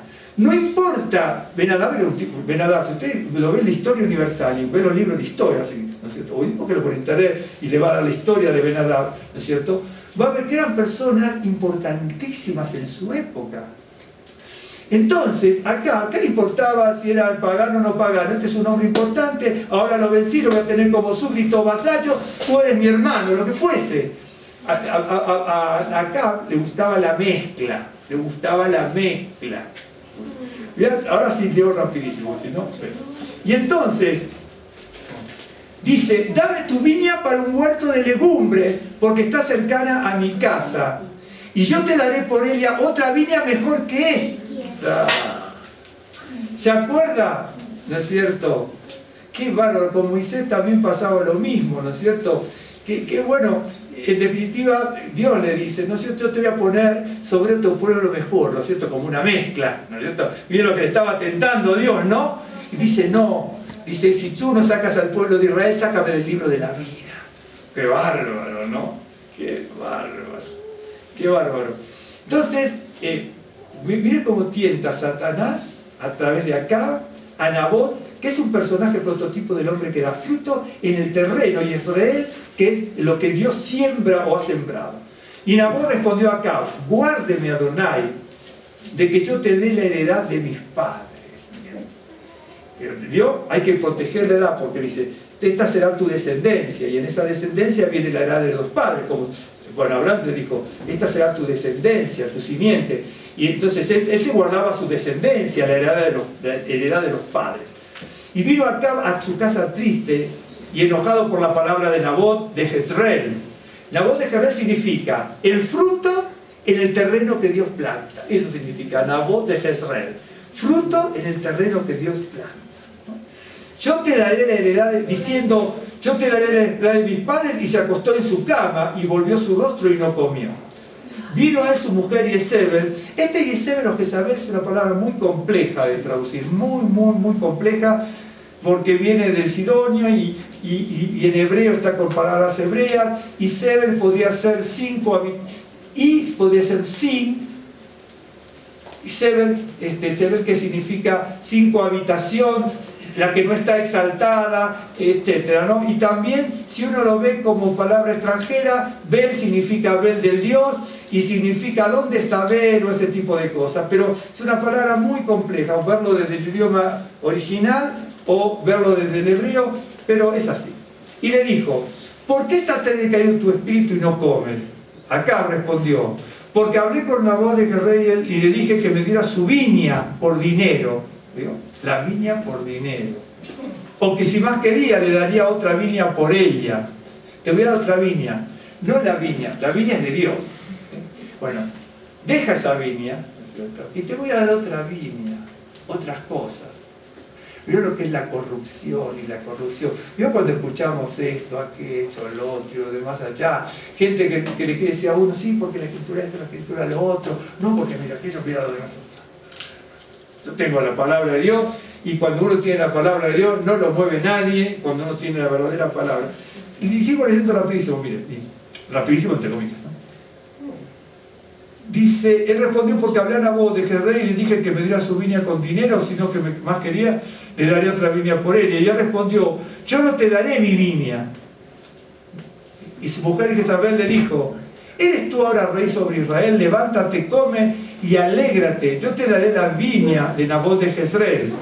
Entonces ella escribió carta en nombre de Acab y la selló con su anillo y les envió a los ancianos de los príncipes que moraban en la ciudad de Nabot. Acá hay muchas cosas, pero tengo que seguir sin explicar varios versículos, ¿no? Y las cartas que escribió decían así: proclamad ayuno y poned a Nabot delante del pueblo, y poned a los hombres perversos delante de él, que atestiguen contra él y digan: tú has blasfemado a Dios y al rey, y entonces sacadlo y apedreadlo para que muera. Y los de su ciudad, los ancianos y los principales que moraban en su ciudad, hicieron como Jezabel les mandó, conforme a lo escrito en las cartas que ella les había enviado, y promulgaron ayuno y pusieron a Nabot delante del pueblo. Vinieron entonces dos hombres perversos y se sentaron delante de él, y aquellos hombres perversos atestiguaron contra Nabot delante del pueblo, diciendo: Nabot ha blasfemado a Dios y al rey, y lo llevaron fuera de la ciudad y lo apedrearon, y murió. Después enviaron a decir a Jezabel: Nabot ha sido apedreado y ha muerto. Cuando Jezabel oyó que Nabot había sido apedreado y muerto, y dijo acá: levántate y toma la viña de Nabot de Jezreel.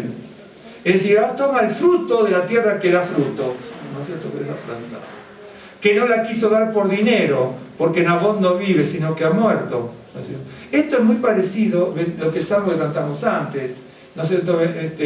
Vendrá llorando el que lleva la preciosa semilla, ¿no es cierto? Es así. Porque alguna persona cuando lee esto dice: Dios tenía un propósito, le dijo que acá iba a morir, ¿no es cierto?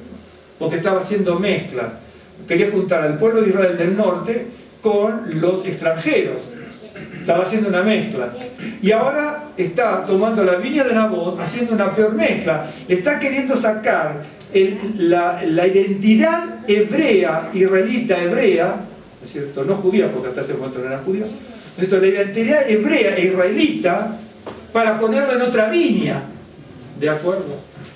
Entonces alguno dice, pero bueno, a veces está tentado a preguntar, a pensar, a lo mejor ya lo pensó, dice: pero ¿por qué Dios no actúa? Porque ahora murió Nabot, el que da fruto muere. A veces uno dice: pero ¿por qué Dios no actuó antes? ¿No es cierto? Dios, ¿no es cierto?, tenía que dar un ejemplo al pueblo, tenía que dar un ejemplo acá, a Jezabel, y para eso tuvo que morir Nabot también. Ahora, Nabot está en el lugar de Abraham, en el seno de Abraham, no en el caso de Acab, aunque acá dice durmió con sus padres. Ese caso de dormir, algún día lo explicaremos porque tiene muchas connotaciones en hebreo y se puede ver muy detenidamente, ¿no es cierto? Y entonces, acá murió, ¿no es cierto? Entonces, acá murió y Jezabel también va a morir. Yo lo voy a leer rapidísimo para más adelante. Verso 19. Y le hablarás diciendo, así ha dicho Adonai, no mataste y también has despojado. Y volverás a hablarle diciendo, así ha dicho Adonai, en el mismo lugar donde lamieron los perros la sangre de Nabot, los perros lamerán tu sangre, tu misma sangre. Y Acab dijo a Elías, me has aliado, enemigo mío. Me has aliado, enemigo mío. Él respondió, te he encontrado porque te has vendido a hacer lo malo delante de Adonai. He aquí yo que traigo mal sobre ti, y barreré tu posteridad, y destruiré hasta el último varón de la casa de Acab, tanto el siervo como el libre en Israel. Y pondré tu casa como la casa de Jeroboam, hijo de Nabat, y como la casa de Basa, hijo de Ahí. Algún día hablamos de Jeroboam, ¿no es cierto nosotros? Por la rebelión que me provocaste a ira, y con que has hecho pecar a Israel, porque hizo pecar a Israel, y quería sacar la estirpe del pueblo de Dios de Israel a Nabot, ¿de acuerdo? Pero Nabot lo pagó con su vida, lo pagó con su vida. De Jezabel también ha hablado Adonai diciendo, los perros comerán a Jezabel en el muro de Jezreel. El que de acá fuere muerto en la ciudad, los perros lo comerán, y el que fuere muerto en el campo, lo comerán las aves del cielo.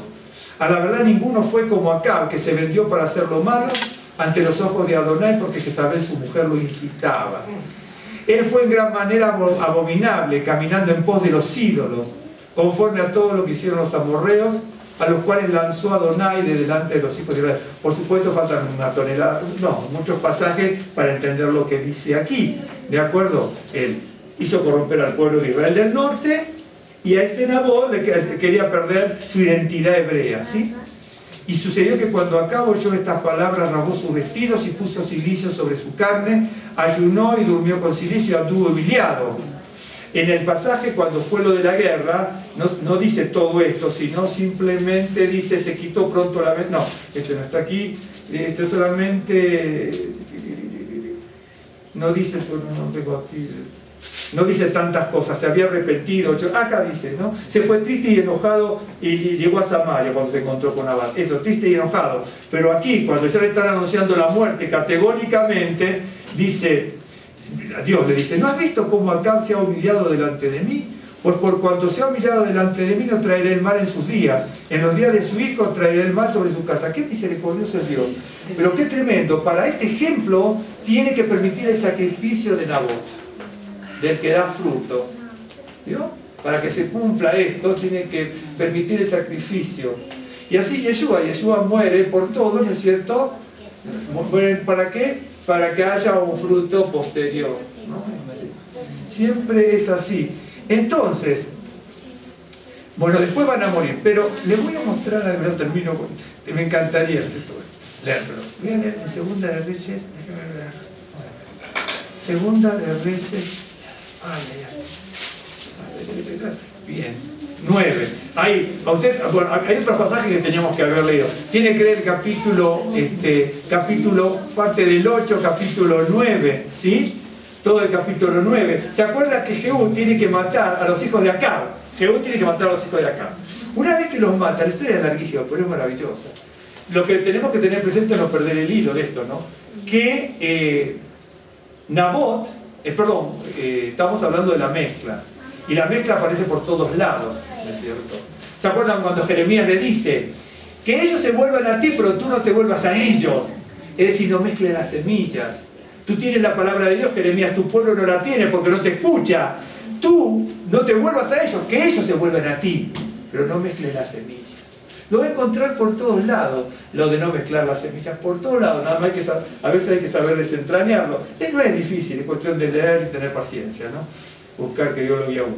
Entonces, se mata, Jehú mata a Joram, lo va a matar a Ocosía. Usted tiene que leer todo esto. Estos eran 2 hijos, pero también estaban los 70, es un número simbólico también, pero bueno. Y en el verso, para terminar, Segunda de Reyes 9, verso 30. Bien. Vino después Jehú a Jezreel, ¿no? Y capítulo 9, de Segunda de Reyes 9, 30.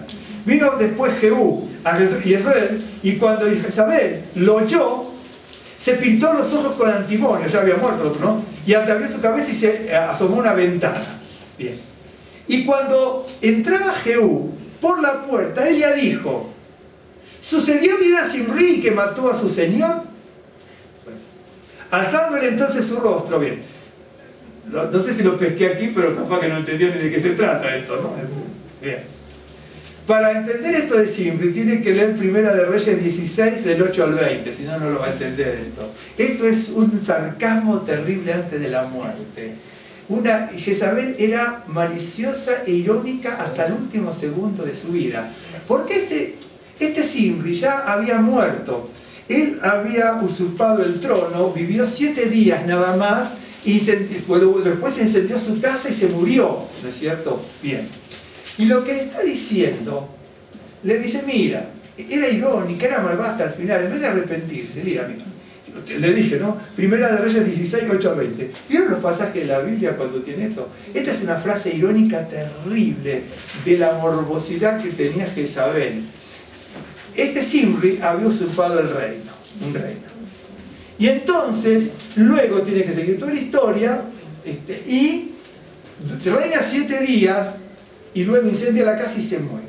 Entonces, ella lo que le está diciendo: mira, hubo un usurpador como Zimri. De hecho, que acá cuando dice ya había muerto, ¿no es cierto? O sea, obviamente. Aquí pareciera si le fue bien o mal, pero ya había muerto. No es que le fue mal y le pasó algo y siguió viviendo. No, acá ya había muerto. Me imagino, bueno, que Jehú también lo sabía bien. Bueno, dice entonces, lo que le está diciendo: sucedió bien a Zimri que mató a su señor. Él le dice: mira, tú mataste a este hijo, porque los hijos reinaron algunos años después de acá. Y entonces eran todos corrompidos. ¿Por qué? Porque Acab quería cambiar la viña del Señor. ¿Se acuerda usted cuando habla de la viña, ¿no es cierto? El Yeshua, ¿no es cierto? Por ejemplo, yo me acuerdo cuando mi papá se reunía con los ancianos, no era anciano tampoco mi papá, pero se reunía con la gente mayor, o se reunían cuando venían de la sinagoga. Yo vivía enfrente de la sinagoga donde nos congregamos, y entonces veníamos o a la casa de otro, iban a tomar algo. Yo a veces tenía, bueno, primero era chiquito, después tenía 14, 15, 16, 17 años, y yo estaba con ellos. Y entonces, cuando salían de la sinagoga o de alguna reunión que había algún cadillo, alguna otra cosa, o alguna selijote en la casa de alguien, cuando se abrazaban, ¿no es cierto? Yo veía que mi papá y los hombres grandes se abrazaban y decían: la viña del Señor, la viña del Señor. ¿Me está siguiendo? Decían: en la viña del Señor, y se abrazaban, ¿no? Mollón, porque Moisés es mollón, ¿no? Pero, en la viña del Señor, David, y Jacob y Jacob, en la viña del Señor, ¿no es cierto? Y Yeshua hablaba de la viña del Señor. ¿Cierto? La viña del Señor es la semilla que el Señor sembró. Y entonces acá quería corromper la viña, quería destruir la Torá, porque la Torá dice: no sembrarás 2 semillas en un mismo campo. Y acá quería sembrar en la viña del Señor, quería sembrar legumbres, ¿no es cierto? Un ejemplo, para que usted se dé cuenta. Y entonces, lo que le está diciendo es: mira, tú mataste a este Jehú, ahora me vienes a matar a mí. No le va bien a los que matan a otros. Mira lo que le pasó a Zimri. Zimri mató a uno. Si usted lee todos los pasajes que le digo, va a tener un panorama gigante, en serio. Dice: mira, ese Zimri, ¿cómo terminó? Así que no vengas aquí a matar. ¿No entiendes? Pero mira lo que pasa. ¿Me está siguiendo? Esto para hacer lo más corto posible. Alzándose, verso 32, alzando él entonces su rostro hacia la ventana, dijo: ¿quién está conmigo? No es cierto eso. ¿Quién? Y se inclinaron hacia él 2 o 3 eunucos, ¿no es cierto?, que estaban arriba. Bien. Y él le dijo: échenla abajo. Y ellos le echaron. Y parte de su sangre salpicó en la pared y en los caballos que tenía Jehú, ¿no es cierto? Y él la atropelló. Pero fíjense cómo la había atropellado, que es lo que dice. Entró luego, y después que comió y bebió, dijo: ir ahora a ver a aquella maldita, de hecho que estuvieron los perros ahí, y sepultarla, pues es hija del rey. A pesar de eso, es hija del rey. Bien, porque era un rey extranjero. Pero cuando fueron para sepultarla, no hallaron en ella más que la calavera, los pies y las palmas de la mano, que es muy simbólico, pero tampoco se puede ver mucho, ¿no? Entonces quedó la calavera, los pies y las palmas de las manos. No quedó nada más.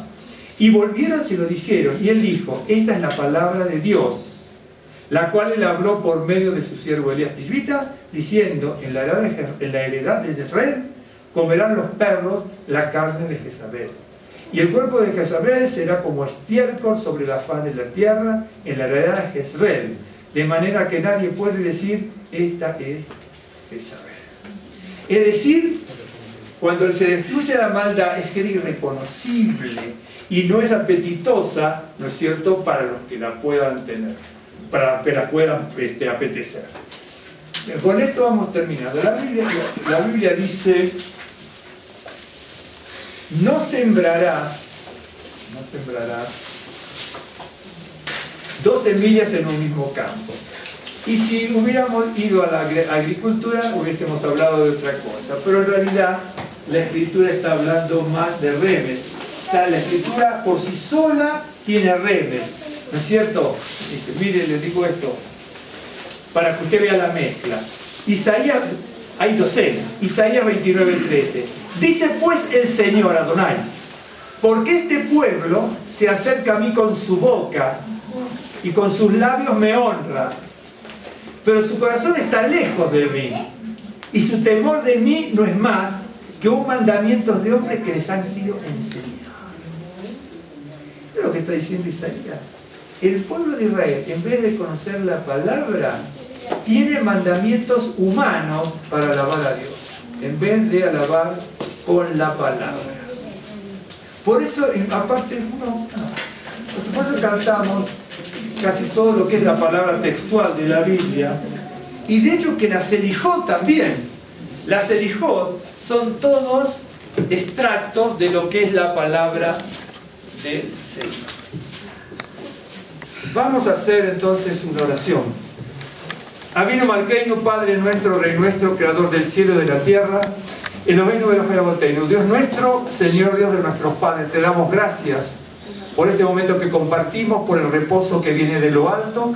Señor, que en esta y en toda hora tu presencia nos guarde, nos acompañe, nos bendiga y nos libres de todo mal.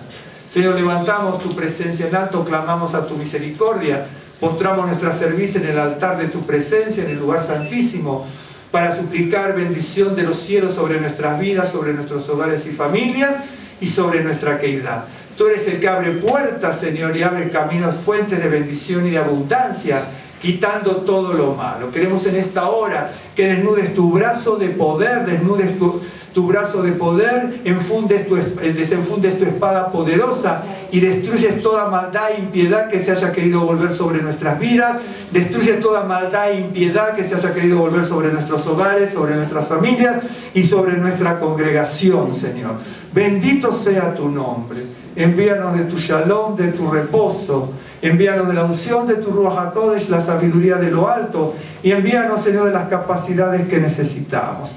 Nos humillamos delante de tu presencia. Tú eres grande, misericordioso, Rey de reyes y Señor de señores, Hacedor de maravillas, Creador del cielo y de la tierra y dador de la vida. Y como Creador y dador de la vida, que nos has formado, Señor, y nos has sostenido hasta esta hora, clamamos sanidad sobre los enfermos aquí, sobre los enfermos que no han podido venir. Te rogamos por la esposa de nuestro hermano Humberto aquí presente, por Abigail Anguiano, para que quite, Señor, y no dejes ningún tipo de secuela de su enfermedad viral. Por tus llagas sea sanada, Señor, que nuestra hermana Rachel, después de la operación de sus cálculos en las riñones en esta hora, sea sanada y restaurada, Señor, por el poder divino de lo alto. Señor, al hijo de nuestros hermanos aquí, Jacinto y María Elena, Señor, por Jacinto Alberto, por este problema del trombo que tiene en sus pulmones, Señor, también la sanidad divina de lo alto, bendito sea tu nombre.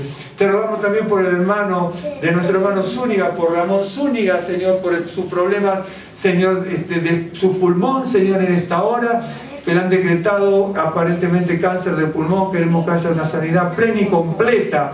Proclamamos tu llaga sobre todos ellos, los que nombramos, los que no nombramos, los que estamos aquí, los que no han podido venir, los que están enfermos y que estamos aquí también, Señor. Queremos en esta hora, Señor, que palabra poderosa truene desde los cielos y desbarate toda enfermedad. Líbrales y líbranos de todo espíritu del mal y de todo espíritu de enfermedad. Líbrales y líbranos de todas las aflicciones del cuerpo y las aflicciones de la vida. Te rogamos por nuestra hermana aquí presente, Patricia Esperanza, Señor, también y todos los hermanos enfermos. Señor, toca su cuerpo, toca nuestros cuerpos, toca sus vidas y toca nuestras vidas. Bendito sea tu nombre. Tú eres grande y misericordioso. Bendito sea tu nombre, Señor. Y ábrenos puertas, caminos de prosperidad, de bendición y de abundancia, también en los recursos y bienes materiales. Llena, Señor, nuestras manos de la abundancia de tus riquezas en gloria y llena nuestras cestas, nuestras artesas, Señor, de los recursos que vienen de lo alto para nuestra subsistencia aquí en esta tierra. Danos lo que necesitamos conforme a tus grandes misericordias, Señor. Bendito sea tu nombre. Tú eres el que abre puerta y nadie cierra, y cuando tú cierras una puerta que no necesitamos, no se va a poder abrir porque sería para nuestra destrucción. Bendito sea tu nombre, Señor. Guárdanos de todo mal y peligro en la casa, en nuestras casas, en nuestros hogares y en la calle y en todo lugar donde estemos. Guárdanos, bendícenos y líbranos de todo mal y peligro. Líbranos de los delitos, de los delincuentes, líbranos de la delincuencia, líbranos de arrebatadores, de asaltos. Señor, líbranos de todas las inclemencias climáticas. Preserva nuestra salud, preserva nuestras vidas. Bendito sea tu nombre, Señor. Lleva cautivo a tu presencia nuestras cargas, nuestras pruebas, nuestras tribulaciones, nuestros pesares, nuestros sufrimientos. Bendito sea tu nombre. Y sé que arranca toda enfermedad y todo mal de nuestros cuerpos. Restaura nuestro organismo y, como dice tu palabra, regenera y rejuvenece nuestro cuerpo, Señor. Bendito sea tu nombre, de la cabeza a los pies. Gracias te damos, Señor, por este momento que compartimos. Gracias, Señor, por el pan, la provisión de tus manos en el hogar de cada uno de nuestros hermanos y en nuestro propio. Te damos gracias y también te rogamos, Señor, por nuestro pueblo judío en todo el mundo, para que tú les abras los ojos, les des entendimiento, así como estuvimos leyendo, Señor, en tu palabra, que muchos alabábamos y alababan también, Señor, en su momento con tantas palabras humanas, pero queremos en esta hora estudiar siempre tu palabra y alabar tu nombre con tu palabra genuina y verdadera. Bendito sea tu nombre. Te damos gracias en el nombre de Yeshua Mashiach. Señor le bendiga.